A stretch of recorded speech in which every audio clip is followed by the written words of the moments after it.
Hi, magandang araw. Ako si Jasmine at ngayon ay tuturuan ko kayo gumawa ng isang fish origami.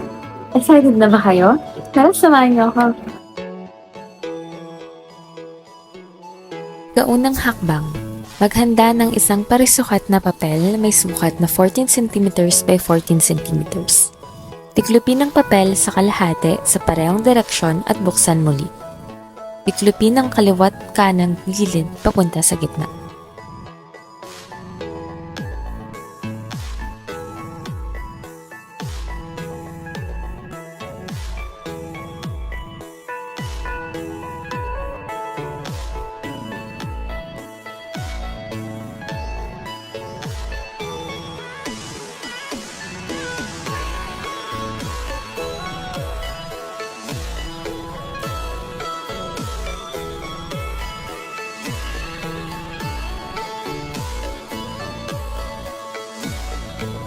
Ikalawang hakbang, ulitin ang proseso.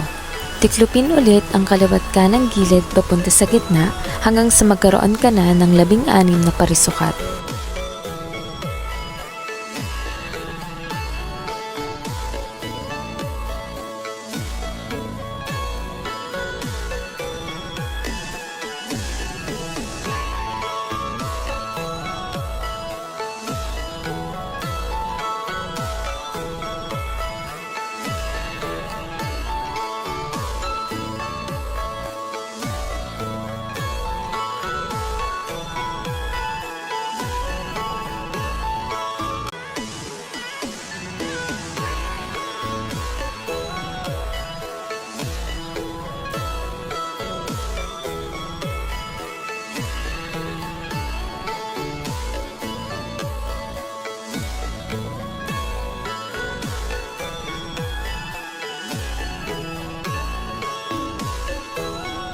Ikatlong hakbang, buksan muli at itupi ito ng padiagonal.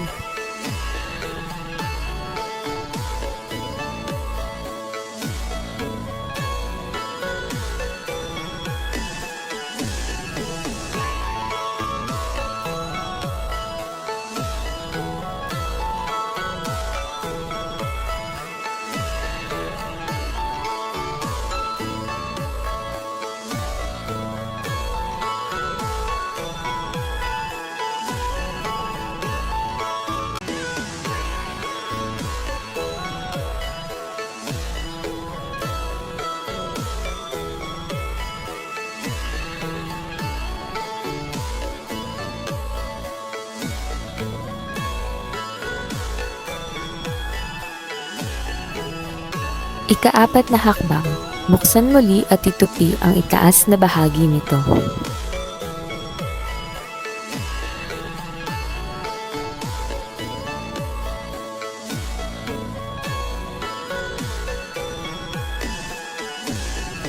Ikalimang hakbang, baliktarin at itupi ulit ito.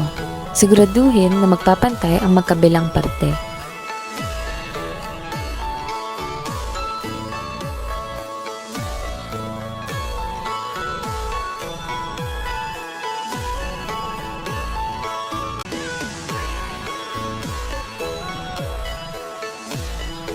Ika-6 na hakbang, pisilin ang itaas na bahagi at itupi papunta sa gitna hanggang sa magkaroon ka na ng tupi na parang bangka.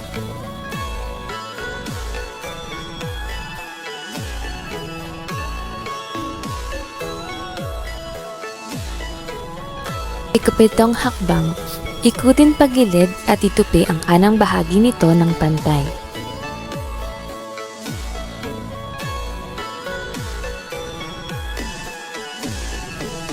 Ikawalong hakbang, ulitin ang proseso. Itupi ulit ng pantay sa ibabang parte.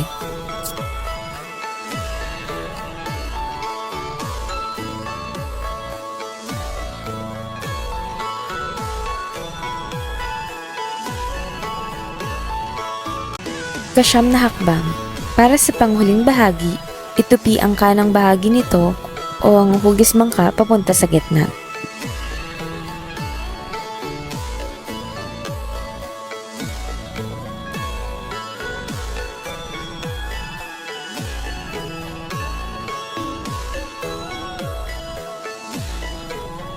O ayan, tapos na tayo gumawa ng fish origami. Sana'y marami kayong natutunan at mag-enjoy kayo sa pananood. Hanggang sa ulitin, paalam!